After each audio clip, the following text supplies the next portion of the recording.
بسم اللہ الرحمن الرحیم۔ آج آپ کے سامنے حضرت شیخ الاسلام حضرت شیخ بہاؤالدین زکریا ملتانی رحمۃ اللہ علیہ کا ایک خوبصورت واقعہ آپ کی سماعتوں کی نظر کرتا ہوں کہ ایک مرتبہ دریا میں زبردست طغیانی آنے کے باعث سیلاب آ گیا، جس کی وجہ سے کئی گاؤں تباہ ہو گئے، لوگوں کے گھر اور تمام اثاثہ جات بہہ گئے۔ مصیبت اور غم کے مارے لوگ شیخ الاسلام حضرت شیخ بہاؤالدین زکریا ملتانی رحمۃ اللہ علیہ کی خدمت میں فریاد لے کر حاضر ہوئے۔ آپ رحمۃ اللہ علیہ اللہ عز و جل کی بارگاہ میں سجدہ ریز ہو گئے اور دیر تک دعا کرتے رہے۔ طویل دعا کے بعد آپ رحمۃ اللہ علیہ نے اپنا لوٹا لوگوں کو دیا اور فرمایا، اس سے لے جا کر دریا میں ڈال دو، دریا کا سارا پانی یہ اپنے اندر سمیٹ لے گا۔ لوگوں نے ایسا ہی کیا تو اللہ عز و جل کی رحمت سے واقعی، جس طرح کہتے ہیں نا کہ کوزے میں دریا کو بند کرنا، سارا پانی لوٹے میں آ گیا۔ اس کے بعد سیلاب زدگان اور بے گھر لوگوں کی آبادکاری کے لیے آپ رحمۃ اللہ علیہ نے اپنے خزانوں کے منہ کھول دیے۔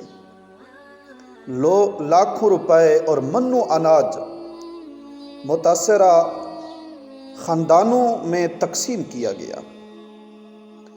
آپ رحمۃ اللہ علیہ اپنے خدام سے فرمایا کرتے، گھر میں جتنا روپیہ اور گندم چاول ہوں، شام سے پہلے ختم کر دیا کرو، ایسا نہ ہو کہ مال و اسباب ہمارے گھر میں پڑا رہے اور غریب بھوکے مرتے رہے۔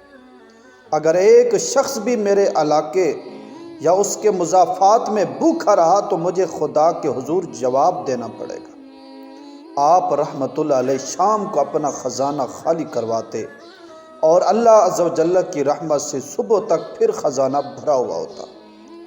لنگر اسی انداز سے پکتا، روپیہ، پیسہ اور کپڑا تیزی سے تقسیم ہوتا۔ لوگ دور دور سے شیخ الاسلام حضرت شیخ بہاؤالدین زکریا ملتانی رحمۃ اللہ علیہ کی بہتے دریا جیسی سخاوت سے حصہ پانے کے لیے آتے۔ آپ رحمۃ اللہ علیہ کا معمول تھا کہ لوگوں کو پیٹ بھر کر اور مختلف اقسام کے کھانے کھلاتے، مگر خود دن رات میں صرف ایک مرتبہ کھانا کھاتے۔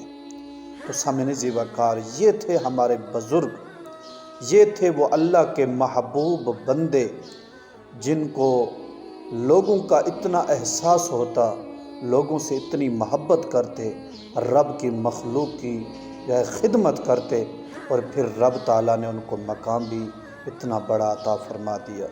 تو اللہ رب العزت سے دعا ہے، اللہ رب العزت ہمیں ان نیک بزرگوں کے نقش قدم پر چل کے اس مختصر سی زندگی کو بسر کرنے کی توفیق عطا فرمائے۔ والسلام۔